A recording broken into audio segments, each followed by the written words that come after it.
ಈ ಕ್ಷೇತ್ರ ಮಂಗಳವಾರ, ಶುಕ್ರವಾರ, ಭಾನುವಾರ, ಅಮಾವಾಸ್ಯ, ಪೌರ್ಣಮಿಲಿ ವಿಶೇಷ ಪೂಜೆಗಳಿರ್ತವೆ. ಮತ್ತು ಈ ಕ್ಷೇತ್ರ ಬಂದು ಸುಮಾರು ಒಂದು 20-22 ವರ್ಷಗಳ ಅಂತರದಲ್ಲಿ ಪ್ರಬಂಧಮಾನಕ್ಕೆ ಬಂದಂಥದ್ದು. ಅದ್ರೊಳಗೆ 2010ನೇ ಇಸ್ವಿಯಿಂದ ಈಚೆಗೆ ಪ್ರಬಂಧಮಾನದಲ್ಲಿ ಬರ್ತಾ ಇರೋಂಥದ್ದು. 2010ನೇ ಇಸ್ವಿಲಿ ಸುಧಾ ಈ ಕ್ಷೇತ್ರದ ಮುಂಬದಿಯಲ್ಲಿ ತಿಪ್ಪೆಗುಂಡಿಗಳಿದ್ದಂಥ ಒಂದು ಜಾಗ. 2021 ಆಗಸ್ಟ್ 8ನೇ ತಾರೀಕು ಏನು ನಾವು ಪಂಚಲೋಹದ ತಾಯಿ ಶ್ರೀ ಚಾಮುಂಡೇಶ್ವರಿ ಮೂರ್ತಿ ನೋಡ್ತಾ ಇದ್ದಾವೋ ಅದು ಲೋಕಾರ್ಪಣೆ ಆದದ್ದು. ಅದು 5 ಲೋಹಗಳಿಂದ ನಿರ್ಮಾಣ ಆಗಿರೋಂಥದ್ದು. ಚಿನ್ನ, ಬೆಳ್ಳಿ, ತಾಮ್ರ, ಹಿತ್ತಾಳೆ, ಕಬ್ಬಿಣ 5 ಲೋಹಗಳಿಂದ ನಿರ್ಮಾಣ ಆಗಿರೋದು. ಅದು ನಿರ್ಮಾಣ ಮಾಡಬೇಕಾದ್ರೆ ಅಘೋರಿಗಳ ಒಂದು ಪ್ರೇರೇಪಣೆ 2011ನೇ ಇಸ್ವಿಲಿ ಅಘೋರಿಗಳು ಮಾಡಿದಂಥ ಒಂದು ಪ್ರೇರೇಪಣೆಯಿಂದ 2021ರಲ್ಲಿ ಅದು ಲೋಕಾರ್ಪಣೆ ಮಾಡೋದಕ್ಕೆ ಸಾಧ್ಯತೆ ಇತ್ತು. ಅದು ಮಾಡ್ಬೇಕಾದ್ರೆ ಹಲವಾರು ಎಡತೊಡರುಗಳು ಬಂದು ಅದ್ರ ದೇವಿಯ ಒಂದು ಮಹಿಮೆ, ಭಕ್ತರ ಒಂದು ಸಹಕಾರ ಇಲ್ಲಿವರೆಗೂ ಬಂತು. ಮತ್ತು ಈ ನಡುವೆ ಭಕ್ತಾದಿಗಳು ಕಾಯಿ ಕಟ್ಟುವಂಥದ್ದು ಮತ್ತು ಈ ಕ್ಷೇತ್ರದಲ್ಲಿ ನಡೆದಾಡುವ ದೈವ ಬಸವಪ್ಪನವರು ಅಂತ ಮೊದಲಿಂದ ಇರುವಂಥದ್ದು. ಮೊದಲೊಂದು ಬಸವಪ್ಪ ಇತ್ತು, ಅದು ಶಿವೈಕ್ಯರಾದರು. 2022 ಮಾರ್ಚ್ 6ನೇ ತಾರೀಕಲ್ಲಿ ಶಿವೈಕ್ಯರಾದರು, ಭಾನುವಾರ. ಇವಾಗ ಮತ್ತೆ ಅದಾದಮೇಲೆ ಏನು ವರ್ತೂರು ಸಂತೋಷ್ ಅವ್ರ ಮನೆಯಿಂದ, ಹಳ್ಳಿಕಾರ್ ಅಂತ ಏನು ಹೇಳ್ತಾರೆ, ವರ್ತೂರು ಸಂತೋಷ್ ಮನೆಯಿಂದ ಬಿಟ್ಟಂಥದ್ದು ಈಗಿರುವಂಥ ಬಸವಪ್ಪನ. ಅವರು ಅದಿಯಲ್ಲಿ ನಡ್ಕೊ ಹೋಗುವಂಥದ್ದು. ಅವ್ರೇನಪ್ಪ ಅಂದರೆ ಬಲಗಾಲಿಂದ ಹೊರ ಕೊಟ್ಟರೆ ಒಳ್ಳೆಯದಾಗ್ತದೆ ಅಂತ ಹೇಳುವಂಥ ಒಂದು ಸಂದರ್ಭ. ಮತ್ತು ದೇವಸ್ಥಾನ ಅರ್ಚಕರ ನೇಮಕ ಮಾಡುವಂಥದ್ದು, ಮತ್ತು ದೇವಸ್ಥಾನ ಜಾಗ ತೋರಿಸುವಂಥದ್ದು, ಮತ್ತು ಆರೋಗ್ಯ ಸಮಸ್ಯೆ ಇರೋರು, ಸಂತಾನ ಫಲ ಇಲ್ಲ ಅನ್ನೋರು ಈ ಕ್ಷೇತ್ರಕ್ಕೆ ಬಂದು ಬಸವಪ್ಪನ ಹತ್ರ ಒಂದು ಕೋರಿಕೆ ಇಟ್ಕೋಗ್ತಾರೆ.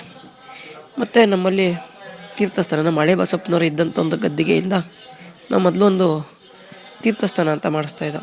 ಹೆಂಗೆ ಅಂದರೆ ಪ್ರತಿ ಮಂಗಳವಾರ, ಶುಕ್ರವಾರ, ಭಾನುವಾರ ಮಾತ್ರ ಮಾಡಿಸೋವು. ಹೆಂಗಿತ್ತಪ್ಪ ಅಂದರೆ ದೇವಿಗೆ ಅಭಿಷೇಕ ಮಾಡಿಸಿದ ನೀರು ಮಾತ್ರ ನಾವು ಅಭಿಷೇಕ ಮಾಡಲಿಕ್ಕೆ ಸಾಧ್ಯತೆ ಆಗ್ತಾಯಿದ್ದದು ಮೊದಲಿದ್ದದ್ದು.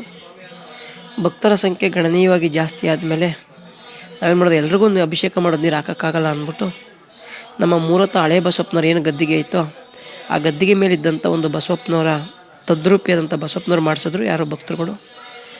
ಆ ಬಸವಪ್ಪನವ್ರ ಮೇಲೆ ಅವರ ಪಾದದ ಕೆಳಗಡೆ ಕೂರಿಸಿ ನೀರು ಹಾಕ್ಸುವಂಥ ಒಂದು ಸಂದರ್ಭಕ್ಕೆ ನಡೆಯುವಂಥದ್ದು. ಇದು ಈ ಕ್ಷೇತ್ರದ ಒಂದು ಪದ್ಧತಿ, ಈ ಕ್ಷೇತ್ರದ ಒಂದು ವಾಡಿಕೆ.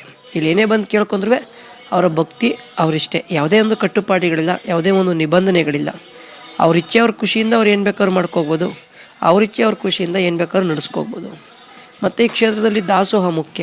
ಅಂದರೆ ಚಿನ್ನ, ಬೆಳ್ಳಿ, ತಾಮ್ರ, ಹಿತ್ತಾಳೆ, ಚಿನ್ನ ಬೆಳ್ಳಿ ಕೊಟ್ಟರೆ ದೇವರು ಉಳಿತದೆ, ಆಮೇಲೆ ಹಣ ಕೊಟ್ಟರೆ ದೇವರು ಉಳಿತದೆ ಅನ್ನೋದು ಇರ್ಬೋದು. ಆದರೆ ಈ ಕ್ಷೇತ್ರದಲ್ಲಿ ಒಂದು ಏನಪ್ಪ ಅಂದರೆ ದಾಸೋಹದ ಸೇವೆ ಯಾರು ಮಾಡ್ತಾರೋ, ಅಕ್ಕಿ ಆಗ್ಬೋದು, ಬೇಳೆ ಆಗ್ಬೋದು, ತರಕಾರಿಗಳಾಗ್ಬೋದು, ಒಂದು ಕುಂಬಳಕಾಯಿ ಆಗ್ಬೋದು, ಆ ಥರ ಏನೇ ಕೊಡ್ಬೋದು, ಕೊಟ್ಟರೆ ಬೇಗ ತಾಯಿ ಪ್ರಸನ್ನಳಾಗ್ತಾಳೆ. ಅಂದರೆ ಈ ಕ್ಷೇತ್ರದಲ್ಲಿ ಇರುವಂಥ ಸೇವೆ ಒಂದೇ ಸೇವೆ ಇರೋದು, ದಾಸೋಹದ ಸೇವೆ. ಆ ದಾಸೋಹದ ಸೇವೆ ಯಾರು ಮಾಡ್ತಾರೋ ದೇವಿ ಅವ್ರ ಇಷ್ಟಾರ್ಥ ಕೋರಿಕೆಗಳನ್ನು ಆದಷ್ಟು ಶೀಘ್ರವಾಗಿ ಫಲ ಕೊಡುವಂಥದ್ದು. ಇದು ಈ ಕ್ಷೇತ್ರದ ಒಂದು ಮಹಿಮೆ, ಕ್ಷೇತ್ರದ ಒಂದು ವಾಡಿಕೆ. ಬರೋ ರೂಟ್ ಬಗ್ಗೆ ಬರಬೇಕು ಅಂತಂದರೆ ಬೆಂಗಳೂರು, ಕೋಲಾರ, ಬೆಂಗಳೂರು ಆ ಕಡೆ ಬರಬೇಕು ಅಂತಂದರೆ ಚನ್ನಪಟ್ಟಣ ಬರಬೇಕು. ಚನ್ನಪಟ್ಟಣದಿಂದ 15 ಕಿಲೋಮೀಟ್ರ್ ಗೌಡಗೆರೆ.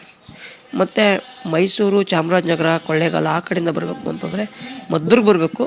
ಮದ್ದೂರಿಗೆ ಬಂದು ಮದ್ದೂರಿಂದ ಮಲ್ಲನಕುಪ್ಪೆ ಗೇಟ್ಗೆ ಬಸ್ ಬರ್ತವೆ, KSRTC. ಅಲ್ಲಿ ಬಂದು ಅಲ್ಲಿಂದ 4 ಕಿಲೋಮೀಟ್ರು. ಉತ್ತರ ಕರ್ನಾಟಕದ ಕಡೆಯಿಂದ ಬರ್ತೀವಿ ಅಂದರೆ ತುಮಕೂರಿಗೆ ಬರಬೇಕು.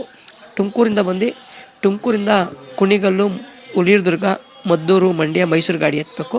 ಅವರು ಅಲ್ಲೇ ಬಂದು ಮಲ್ಲನಕುಪ್ಪೆ ಗೇಟಲ್ಲಿ ಇಳಿಬೇಕು. ಅಲ್ಲಿಂದ KSRTC, ಆಟೋ ಮತ್ತು ಪ್ರೈವೇಟ್ ಗಾಡಿಗಳು ಸಿಕ್ಕುವಂಥ ವ್ಯವಸ್ಥೆ ಐತೆ. ಮತ್ತು ನಮ್ಮಲ್ಲಿ ಏನಪ್ಪ ಅಂತಂದರೆ ಪ್ರತಿ ಅಮಾವಾಸ್ಯೆಯಲ್ಲಿ ಚಂಡಿ ಹೋಮ ನಡೀತದೆ, ಪ್ರತಿ ಹುಣ್ಣಿಮೆಯಲ್ಲಿ ಸುದರ್ಶನ ಹೋಮ ನಡೀತದೆ. ಮತ್ತು ಇದರಲ್ಲಿ ಯಾವುದೇ ಭಕ್ತರು ಭಾಗವಹಿಸ್ತಾರೆ ಅನ್ನೋ ಉದ್ದೇಶ ಇಲ್ಲ. ಇದು 2013ನೇ ಇಸ್ವಿಯಿಂದ ನಡ್ಕೊ ಬರ್ತಾ ಇರೋಂಥದ್ದು ನಮ್ಮಲ್ಲಿ. ಪ್ರತಿ ಅಮಾವಾಸ್ಯೆಯಲ್ಲಿ ಚಂಡಿ ಹೋಮ, ಪ್ರತಿ ಹುಣ್ಣಿಮೆಯಲ್ಲಿ ಸುದರ್ಶನ ಹೋಮ 2013ನೇ ಇಸ್ವಿಯಿಂದ ಪ್ರತಿ ಅಮಾವಾಸ್ಯೆ ಹುಣ್ಣಿಮೆಯಲ್ಲಿ ನಡ್ಕೊ ಬರ್ತಾ ಇರೋಂಥ ಹೋಮಗಳು.